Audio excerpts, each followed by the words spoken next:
Hello, it's Paige Green from Paige Green's Tutoring, and today we're going to be looking at trigonometry, also known as SOHCAHTOA.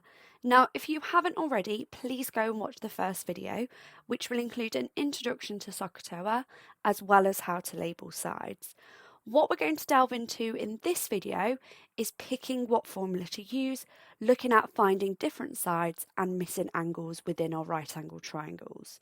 So the first step that we always do when we're given a triangle and we have information about two sides and an angle is we're going to label the sides. So our hypotenuse is opposite our right angle, our opposite is opposite the angle we've been given or have information about, and our adjacent is our last one. So now that I've labelled the sides, I'm going to identify what formula to use.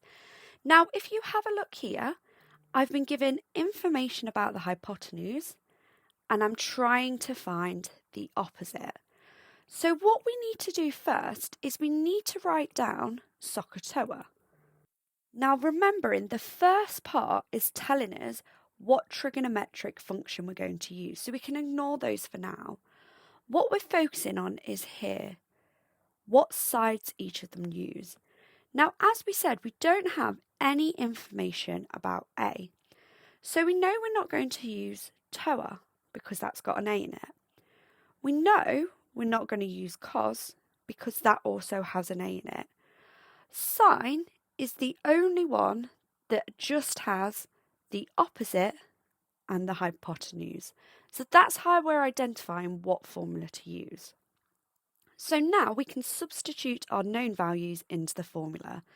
So we've got sine of 30, which is my angle, equals opposite, which we don't know, over the hypotenuse, which is 12. And now we're going to rearrange to make the unknown the subject. Now, in the previous video, we did have a look at solving equations like this. So all I need to do here is get rid of that 12. So I need to times both sides by 12. So I'm going to get 12 lots of sine 30. And that is going to tell me what x is. And now all we need to do is type that into our calculator. So have a go, do sine 30, and then make sure we're timesing that by 12. And you should see that you will get 6. So that's the first one there. Let's have a look at another example. Okay, so on this one, we've first got to label the sides like we did before. So the hypotenuse is opposite the right angle, the opposite is opposite the angle we've been given, and our adjacent is the one that's left over. So again, we're going to identify what formula to use. So we write down SOHCAHTOA, and we've got to think about the sides we have or have information about. So I can see I want to find the hypotenuse and I have the adjacent. And I've got no information about the O. So I'm not going to use SOC because that's got an O in it. And I'm not going to use tan because that has an O in it. Cos is the only one that doesn't involve the O. So that's the one that I'm going to use. So I'm now going to substitute into the formula. So I've got cos 43, which is my angle, equals adjacent, which is 35, over the hypotenuse. And now we want to rearrange to make the unknown the subject. So again, thinking back to that previous video, if we want to rearrange this so that we have h equals, we can just swap these two around. So I'm going to get that h equals 35 over cos 43. So if you want to have a go at typing that into your calculator, you should get that h equals 16.4 to 1 decimal place. So let's have a look at one more example when we're looking at finding an angle in a triangle. As you can see, the first 3 steps are always the same. We're first labelling our triangle. So this would be our hypotenuse. This is the opposite, the angle that we're trying to find. And we've got our adjacent here. So if I write down SOHCAHTOA, and then have a think about what sides I have. So I've got the hypotenuse and I've got the opposite, but I don't have any information about my adjacent. So that means I'm not going to use ka because it's got the adjacent in, and I'm not going to use toa. So that means I must have to use sine, as it's the only one with the opposite and adjacent, opposite and hypotenuse in. So let's have a look now at substituting in what we know. Now this time we don't know the angle, so I'm going to leave that blank.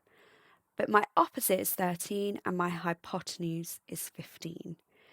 Now I'm having a think here, rearranging to make the unknown the subject. Now to get rid of the sine, we have to do the inverse of sine. And we do that to both sides. So that means my angle is going to be the sine inverse of 13 over 15. Now if it was cos, to get rid of cos, we'd just take the cos inverse. If it was tan, we would just take the tan inverse. So have a go at typing that in your calculator. And when you do that, you should get an answer that the angle is 60.1 to 1 decimal place.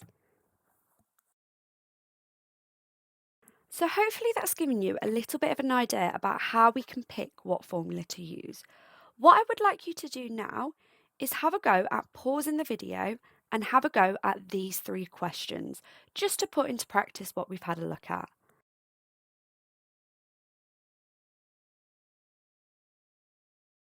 Okay, so hopefully you've managed to have a go at those. Now keeping the same as what we've done before, we're going to label our sides and write down our formula. Now this time I can see that I've got my opposite and I've got my hypotenuse. So that means I don't have any information about my A, so I can't use ka or toa, so I must have to use sine. Now substituting in what I know, I've got sine 35 equals my opposite, which is 20, over my hypotenuse. Now because x is on the bottom, to solve this I can just switch those around. So I'm going to get that x equals 20 over sine of 35, which should give you 34.9 to 1 decimal place.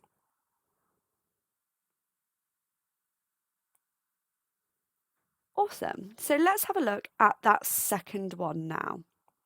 So exactly the same process.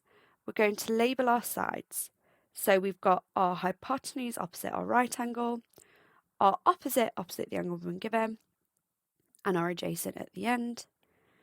Writing down SOHCAHTOA, I can see that I've been given no information about my H, but I want to find my opposite and I have my adjacent.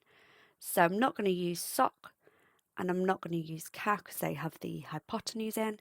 So therefore, I must have to use tan. So I'm going to substitute the stuff that I know. So I know that my angle is 42. My opposite, I don't know. And my adjacent is 11.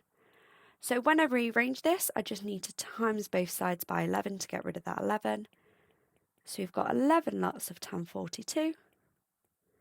And if you type that in your calculator, you should have got 9.9 to 1 decimal place. So if you want to give that one a mark, and then we'll look at the final one. Okay then, so for the final one, exactly the same process, but we are looking for an angle this time. So we're going to label our sides. We've got a hypotenuse here, opposite here, and our adjacent here. Writing down that SOHCAHTOA again and making sure we do this every time just so we can see really clearly what we're doing. Now we can see here we've got our hypotenuse and we've got our adjacent, but we don't have any information about our opposite. So we can't use SOH and we can't use toa. So therefore, we must have to use cos because it's the only one with just the adjacent and the hypotenuse. So if we substitute in what we know that our adjacent is 16 and our hypotenuse is 24. Now remember, to find just the angle, we need to take the cos inverse of both sides. So I'm going to get that the cos inverse of 16 over 24 is equal to my angle. Now if you type that into your calculator, you should get an answer of 48 0.2 to 1 decimal place. So hopefully that's helped you gain a bit of an idea about how to use all of the different formulas that we have within SOHCAHTOA and showing you really clearly how we're picking that one each time. If you need any more help, please let me know in the comments any further videos you'd like me to do on this. I understand that it's a tricky topic, so if you are needing a bit more support, please do let me know.